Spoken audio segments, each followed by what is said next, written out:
Okay, appeal to ignorance. So, ito sa IT, sa information technology, ito yung policy o maling paniniwala. Okay?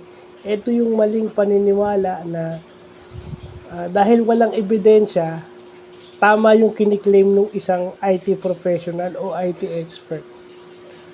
Dahil walang proof na para i-disprove yung claim niya, o wala kang ma-search sa Google, wala kang ma-research sa mga universities, wala kang ma-research sa mga tech companies about that, is tama na yung claim niya. Okay. Yun yung appeal to ignorance, no? It also, pwede na rin nating isama yung sa social media, no? Kasi hindi mo nakita sa Facebook, hindi mo nakita sa TikTok, hindi mo nakita sa Instagram, hindi na i-report sa mga mainstream media, di ba? Hindi na report sa news, di ba? Sa mga celebrities natin. Porket hindi na report sa showbiz sa Chika Minute ng 24 oras o yung Star Patrol ng TV Patrol o dun sa yung sa TV5 yung ang host si Kalad Karen o si Jerby Wrightson, o pag hindi nila na-report yon, ibig sabihin hindi totoo na yung issue na yung lumabas na balita is hindi totoo dahil wala silang statement. Okay?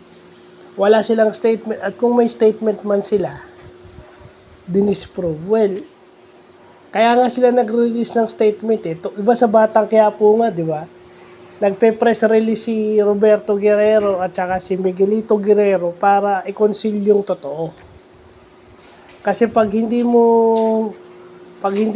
ka nagsalita, paniniwalaan ng tao kasi wala kang sinabi. So, ganun yung ginagawa nila. Pinanghahawakan na yung sinabi kasi yun yung sinabi. Yun yung nababalita.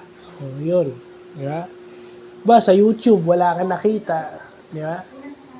And then may mga vlogger, di ba? Sasabihin lang nung iba fake news, di ba? Sasabihin lang nila fake news. Pero hindi naman lahat fake news eh.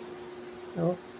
It's just that hindi lahat ng bagay nabibidyohan, hindi lahat ng bagay na pipicturean sa cellphone, no? Hindi lahat na nakukuha ng camera ng cellphone o nabibidyohan o napipicturean or nare-record. May audio recording din kasi yung mga cellphone natin eh, di ba? Kaya nga sa korte,